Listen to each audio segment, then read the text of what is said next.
नमस्कार मित्रांनो, स्वागत आहे आपले टेक प्रदीप गायकवाड 042 या यूट्यूब चॅनलवरती नवीन असाल तर चॅनलला सबस्क्राईब करा आणि व्हिडिओला लाईक करा, जेणेकरून नवीन व्हिडिओचे नोटिफिकेशन आपल्याला लगेच प्राप्त होईल। तर मित्रांनो, कोणत्याही योजनेचा फायदा घ्यायचा असल्यास आपल्याला आपल्या बँकेला आधार लिंक असणे खूप गरजेचं असतं आणि ते आपल्या बँकेला आपल्या आधार कार्डला कोणती बँक लिंक आहे हे कसे चेक करायचे आहे या आजच्या व्हिडिओमध्ये मी तुम्हाला सांगणार आहे। चला तर व्हिडिओला सुरुवात करूया। यासाठी तुम्हाला गुगलला यायचे आहे आणि सर्च करायचे आहे UIDAI।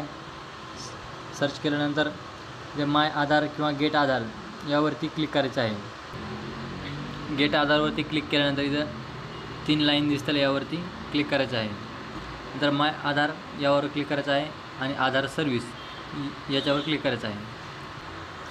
आधार सर्व्हिस या ऑप्शनवर क्लिक केल्यानंतर ते खाली आपल्याला स्क्रॉल करायचं आहे आणि खाली आपल्याला इथं Aadhaar linking status, bank setting status यावरती क्लिक करायचं आहे। इथे क्लिक केल्यानंतर खाली यायचे आहे, खाली बँक सेटिंग स्टेटस यावरती क्लिक करायचं आहे। बँक सेटिंग स्टेटस या ऑप्शनवरती क्लिक केल्यानंतर इथे आपला आधार नंबर मागेल आणि कॅप्चा टाकायचा आहे।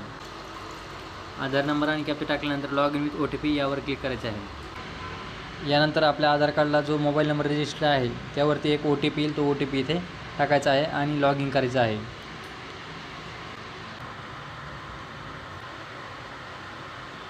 OTP टाकून लॉग इन केल्यानंतर त्या इथं आलेलं आहे आपल्या आधार कार्डला कोणती बँक लिंक आहे ते आपल्या इथं पाहायला भेटतं आहे।